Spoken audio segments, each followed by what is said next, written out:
IGL Indraprastha gas limited या कंपनीचा आज आपण ह्या ठिकाणी महत्त्वाची माहिती पाहणार आहोत। ॲक्च्युली IGL हा शेअर आज या ठिकाणी डिस्कस करण्यामागचं मेन कारण म्हणजे IGL मध्ये आलेली लेटेस्ट न्यूज। ही न्यूज आहे बोनस रिलेटेड। आता बोनस म्हणजे काय, एक्झॅक्टली बोनस शेअर म्हणजे काय, या संदर्भात जर तुम्हाला माहिती पाहिजे असेल तर तुम्ही माझा मागील व्हिडिओ पाहू शकता।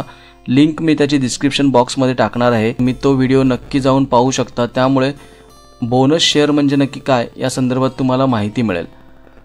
चला तर मग मित्रांनो, पुन्हा एकदा तुमचं स्वागत आहे इनिशियल मार्केट या आपल्या चॅनलमध्ये आणि स्टॉक सिलेक्शन या सिरीजमध्ये। पुन्हा आज नवीन घेऊन आलो आहोत IGL शेअर। तर IGL शेअरचे आपण महत्त्वाचे पॉईंट्स पाहणार आहोत। तर आपण इंद्रप्रस्थ गॅस लिमिटेड या कंपनीमध्ये आज कोणत्या पद्धतीनं आपण ॲनालिसिस करणार आहोत त्याबद्दल थोडक्यात पहिलं समजून घेऊया की आपण कोणते पॉईंट्स पाहणार आहोत। तर फर्स्ट ऑफ ऑल आपण त्याचं बिझनेस मॉडेल बघणार आहोत। इंद्रप्रस्थ गॅस लिमिटेड IGL या कंपनीचा बिझनेस मॉडेल काय हे आपण पाहणार आहोत। त्यानंतर त्याच कंपनीचा आपण फंडामेंटल ॲनालिसिसही करणार आहोत। एक बेसिक लेवलला फंडामेंटल ॲनालिसिस करणार आहोत। त्यानंतर आपण त्या कंपनीचं टेक्निकल ॲनालिसिस करून त्याचा चार्ट, ट्रेंड या गोष्टी पाहणार आहोत आणि लास्ट आपण या कंपनीमध्ये जी बोनस रिलेटेड न्यूज आली आहे ही पाहणार आहोत। तर मित्रांनो, आपण सुरुवात करूया IGL या कंपनीला ॲनालिसिस करण्याची आणि त्याच पद्धतीनं त्या कंपनीचे माहिती घेण्याचा एक छोटासा प्रयत्न आपण या ठिकाणी करत आहोत। चला तर मित्रांनो, मग आपण IGLचं बिझनेस मॉडेल पहिलं समजून घेऊया। IGLचे मेन जे पॉईंट आहेत ते दोन आहेत, एक CNG आणि दुसरा म्हणजे PNG। IGL ही भारतातील एक नैसर्गिक वायू वितरण व्यवसायात काम करणारी अग्रगण्य कंपनी आहे। ज्या बिझनेस मॉडेलचा जर आपण विचार केला तर IGLचे मुख्यत्वे करून CNG आणि PNGच्या वितरणाचे काम करते। आता CNG तर तुम्हाला सर्रास माहीतच आहे। CNG हा वाहतुकीसाठी वापरला जातो, जे बस, कार, ट्रक यांसाठी आपण शक्यतो CNGचा वापर केला जातो आणि PNGचा आपल्याला माहीत आहे की घरगुती वापरासाठी हा PNGचा वापर केला जातो। IGLचा जो कंपनीच्या स्टेशनची संख्याही वाढवत असल्यामुळे IGLच्या बिझनेस मॉडेलमध्ये मोठ्या प्रमाणामध्ये ग्रो होत असताना आपल्याला दिसून येते। आता रेव्हेन्यू कुठून येतो कंपनीला, तर पहिला म्हणजे sales CNG through fuelling stations, म्हणजे जे ट्रक, टॅक्सी, टेम्पो, त्याच्या पद्धतीनं ऑटो यांना लागणारे जे CNG आहे ह्याच्या थ्रू त्यांना मोठ्या प्रमाणामध्ये एक रेव्हेन्यू येतो। PNG सप्लाय होतो रेस्टॉरंट, कमर्शियल आणि इंडस्ट्रियल युजर्ससाठी ज्या पद्धतीनं PNG यूज होतो तिथूनही त्यांना मोठ्या प्रमाणामध्ये रेव्हेन्यू येतो। त्याच पद्धतीनं IGL जे वेगवेगळ्या पद्धतीनं CNGचे स्टेशन्स वाढवत चालले आहे तिथूनही त्यांना मोठ्या प्रमाणामध्ये रेव्हेन्यू येतो। नैसर्गिक वायू आणि जीवाश्म इंधनाच्या तुलनेत कमी कार्बन उत्सर्जित करणारा असल्यामुळे हा एक हरित वायूच्या उत्सर्जनात कपात करणाराही चांगला बिझनेस असल्याचं ह्या ठिकाणी आपल्याला नमूद होतंय। आता आपण डायरेक्ट जर IGLच्या फंडामेंटलला आलो तर IGLचं फंडामेंटल आपण पाहायला गेलो तर IGLचं फंडामेंटल आपण पाहतोय की मार्केट कॅप याचं 26,000 करोडपेक्षाही जास्त आहे। करंट मार्केट प्राइस याची आपण पाहतोय तर 384 रुपये एवढी आहे।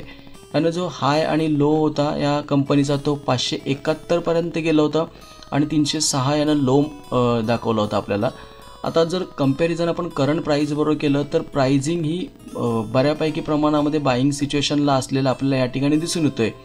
ओके, आता आपण सेकंड थिंग या कंपनीचा PE बघू। आता जर आपण इंडस्ट्रियल PE आणि स्टॉक PE जर बघितलं तर सेम टू सेम आहे। वास्तविक आपण जर पाहायला गेलो तर इंडस्ट्रियल PE पेक्षा स्टॉक PE हा कमी असणं केव्हाही चांगलं असतं, परंतु समान आहे याचा स्टॉक PE। ROE जर आपण बघतोय तर 28.8 आणि 21.8 ॲप्रॉक्स 15-14च्या आसपास जरी असेल तरी कंपनी एक चांगला return on equity, return on capital equity देते असं आपण गृहीत धरलं जातं। परंतु ॲक्च्युली या ठिकाणी जर आपण पाहायला गेलो तर ROE आणि ROC खूप चांगला आहे। ROCE आणि ROE या ठिकाणी खूप चांगला आहे। फेस व्हॅल्यू 2 आहे या कंपनीची। सेल्स याचा 14 करोडपेक्षाही जास्त आहे। सेल्स ग्रोथ 0.75 आहे। कंपनी आपण डिव्हिडंड जर बघितलं तर कंपनी आपल्याला या ठिकाणी डिव्हिडंडही देते, 2.34% डिव्हिडंड देते company. Okay, return on asset या ठिकाणी 13.7 हा एक चांगला पॉईंट आहे।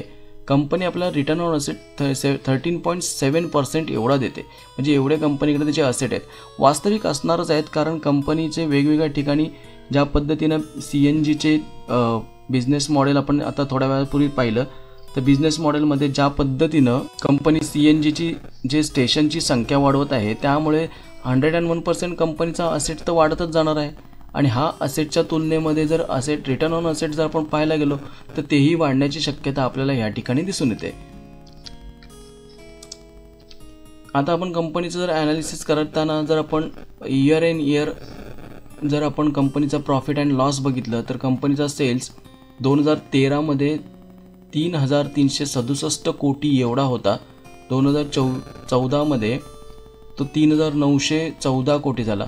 या ठिकाणी 2015मध्ये मात्र थोडा कमी झालेला दिसला आहे आपल्याला.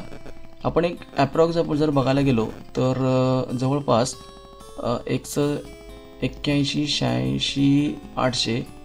हां, आपण जर का 2016पासून चेक केलं तर 2016मध्ये 3,786 एवढा 86 करोड एवढा सेल्स जो कंपनीचा झाला होता, तो 2017मध्ये वाढलेला दिसून येतोय. कारण 3,786 करोड आणि इथे डायरेक्ट 3,815 करोड. त्यानंतर 2018मध्ये 4,500 करोड, त्यानंतर 5,700, त्याच्यानंतर 6,000, त्याच्यानंतर पुन्हा आता 20 आणि 21मध्ये या ठिकाणी आपल्याला बऱ्यापैकी फरक दिसून येते. कारण 2020मध्ये 6,485 करोड एवढा कंपनीचा सेल होता आणि 2020मध्ये जो 6,485 करोड एवढा सेल होता तो 2021मध्ये बऱ्यापैकी कमी झालेला दिसतोय. पण त्यानंतर मात्र आपण पुन्हा 22मध्ये बघितलं तर डायरेक्टली ग्रोथ बऱ्यापैकी प्रमाणात झाले आणि 2023 आणि 24मध्ये तर 14,000 करोडपेक्षा झाले. म्हणजे जवळपास जर आपण कंपॅरिझन केलं तर 2022 नंतर कंपनी डायरेक्टली 2022 नंतर कंपनी डायरेक्टली डबल सेल्स केलेला ह्या ठिकाणी आपल्याला दिसून येतोय. आता जर का आपण या कंपनीचं जर नेट प्रॉफिट पाहायला गेलो तर नेट प्रॉफिट 2013मध्ये 354 करोड होतं, 15मध्ये 438 करोड होतं.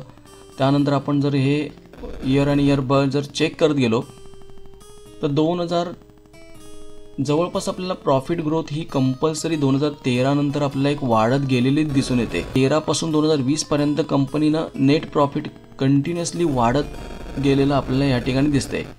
2021मध्ये मात्र कंपनीचं नेट प्रॉफिट थोडंसं कमी झालं, पण त्यानंतर पुन्हा कंपनीचं नेट प्रॉफिट 13,000, 14,000, 17,000 आणि 16,000 TTM 16,000च्या आसपास वगैरे आपल्याला या ठिकाणी झालेलं दिसून येते. एक्सपेन्सेस त्या पद्धतीनं कंपनीच्या आहेतच. आता कंपनीचं जर बॅलन्स शीट आपण चेक करायला गेलो तर कंपनीचं कॅपिटल इक्विटी जी आहे ती एक कॉन्स्टंट असलेली आपल्याला दिसून येते. बॉरोईंग रिझर्व कंपनीकडे आपण जर 2013मध्ये बघितलं तर 1,353,000 करोड, त्यानंतर 2014मध्ये 1,723 करोड, 19, 23,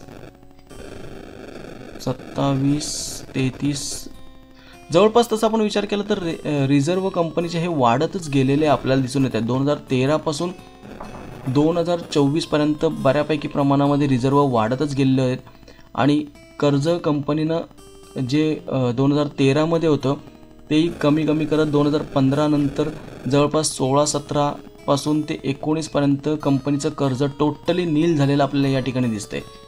2020-2021 मध्ये पुन्हा कर्जामध्ये वाढ झालेली दिसते. मार्च 2022 मध्ये 22मध्ये वाढलेलं कर्ज पुन्हा 23मध्ये कमी झालेलं दिसून येत आहे.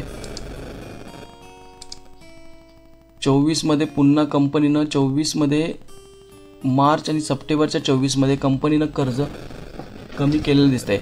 आणि कम्पेअर टू आपण जर का कर्जा याशी कम्पॅरिझन रिझर्व आणि जर लायबिलिटीचा विचार केला तर कंपनीच्या रिझर्व आणि लायबिलिटी खूप आहेत.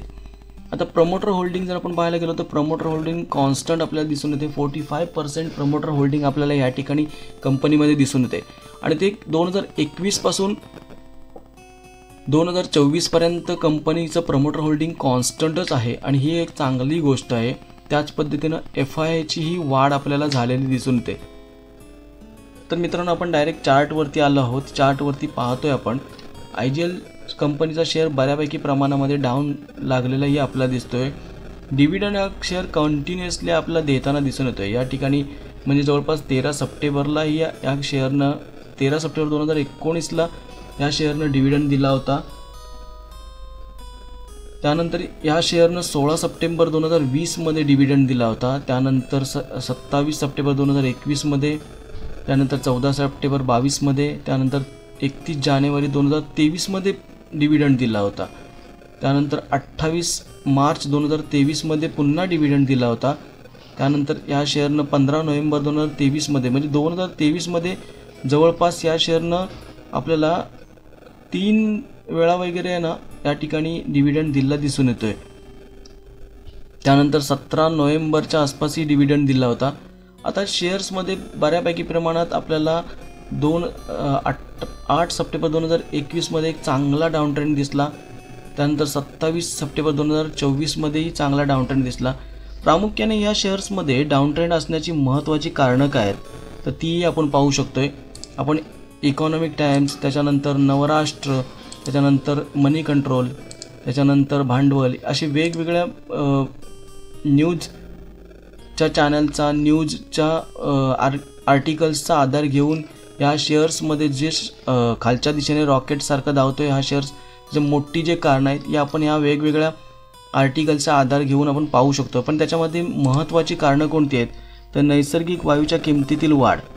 जागतिक बाजारात ज्या पद्धतीनं वायूच्या किमती वाढल्या आहेत त्यामुळे IGL सारखी कंपनीच्या उत्पादनात आणि खर्चातही वाढ होते आणि ही वाढ ग्राहकांना पूर्ण हस्तांतरित करण्यात आली नाही. त्यामुळे या शेअर्समध्ये दबाव निर्माण झाला आणि त्यामुळेही या शेअर्समध्ये बऱ्यापैकी प्रमाणामध्ये आपल्याला डाऊन ट्रेंड असल्याला दिसून येतो आहे. त्याच पद्धतीनं सरकारची धोरणं, त्याच पद्धतीने स्पर्धात्मक दबाव म्हणजे वेगवेगळे गॅसचे इंडस्ट्री या क्षेत्रामध्ये आल्यामुळेही गॅस वितरण क्षेत्रात नवनवीन खेळाडू एंट्री किंवा विद्यमान स्पर्धकांची आक्रमक धोरणं असल्यामुळेही IGL कंपनीमध्ये आपल्याला परिणाम दिसून येतो आहे. आर्थिक परिमाणातील घट, त्याच पद्धतीने जागतिक आर्थिक परिस्थिती. आता जागतिक आर्थिक मंदी ज्या पद्धतीने चालू झाली होती मागे त्यामुळे चलनवाढ, व्याजदरातील बदल यांसारख्या घटकांमुळे ऊर्जा क्षेत्रातील कंपनीच्या शेअर किमतीत परिणाम आपल्याला दिसून येतो आहे. असे वेगवेगळ्या कंपनीचे काही हे प्रॉब्लेम्स असल्यामुळे या कंपनीचा एक डाऊन ट्रेंड आपल्याला दिसून येतो आहे. आता प्रामुख्याने जर आपण या ठिकाणी महत्त्वाचा जो आपला यांचा बिझनेस मॉडेल आहे CNG आणि PNG यांच्या दरवाढीची शक्यता, APM गॅसच्या कमी वाटपामुळे IGLला महागड्या स्रोतामुळे गॅस खरेदी करावा लागू शकतो. यामुळे CNG आणि PNGच्या दरामध्ये वाढ होण्याची शक्यता आहे. याचा परिणाम ग्राहकांच्या मागणीवर होऊ शकतो आणि कंपनीच्या महसुलात दबाव येऊ शकतो.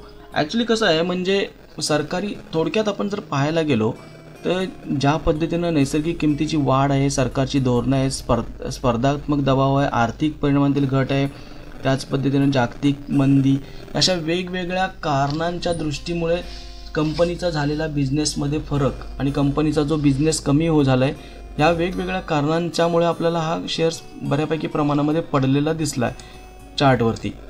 तर मित्रांनो कसं आहे, चार्ट जरी आपल्याला हा डाऊन सांगत असेल तरी आपण फंडामेंटल ॲनालिसिस थोड्या वेळापूर्वी जे केलं त्याच्यामधून कंपनी किती स्ट्रॉंग लेवलला आहे आणि फ्युचरमध्ये किती चांगल्या पद्धतीनं ग्रोथ करू शकते हे आपल्याला या ठिकाणी दिसून आलं आहे. आता कंपनीची ग्रोथ ही होणारच आहे कारण CNG PNG याचा वाढ तर चालणारच आहे. गाड्यांचा तर गाड्या हळूहळू CNGवरती आलेल्या असल्यामुळे गाड्यांमध्ये CNG तर कंटिन्युअसली भरला जाणारच, त्यामुळे तो बिझनेस तर वाढणारच. जागतिक शहरीकरणामुळे PNGचाही वापर मोठ्या प्रमाणामध्ये होणार आहे आणि डिस्ट्रीब्युशन ही कंपनी करत असल्यामुळे PNGच्या माध्यमातूनही हे कंपनीचा बिझनेस चांगल्या पद्धतीने होऊ शकतो. तर मित्रांनो आता आपण डायरेक्ट टेक्निकल ॲनालिसिसला आलो आहे.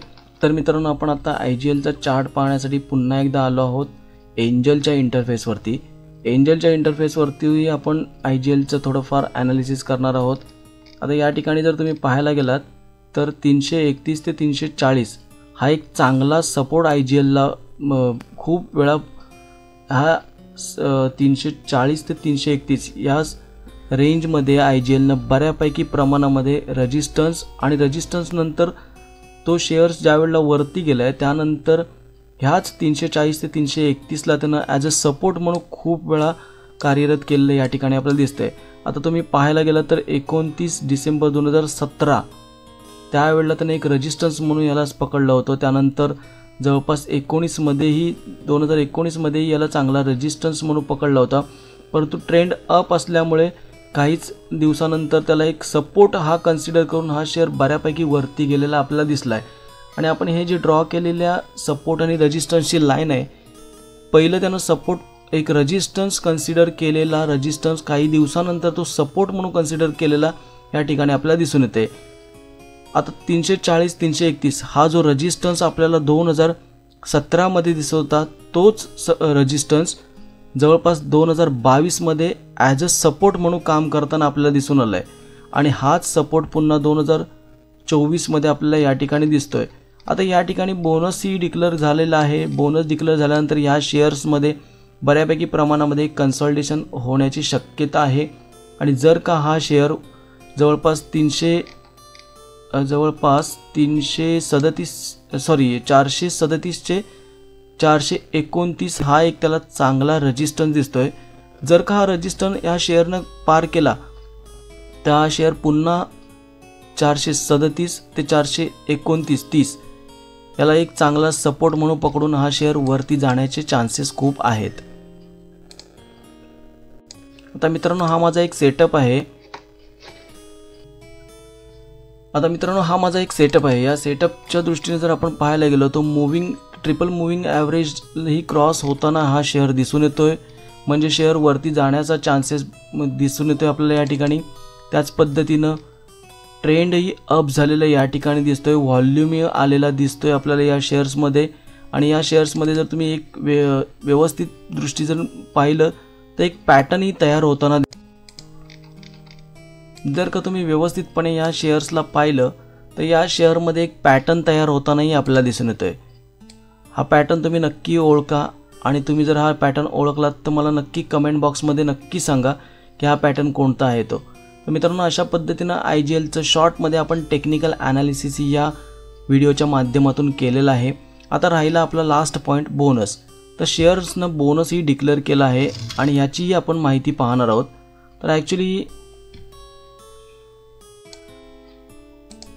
तर मित्रांनो या शेअरनं बोनसही डिक्लेअर केलं आहे. मनी कंट्रोल या वेबसाईट थ्रू आपण बोनस डिक्लेअर झाला आहे ते पाहू शकतो. त्याच पद्धतीने NSEच्या साईटवरतीही तुम्ही चेक करू शकता.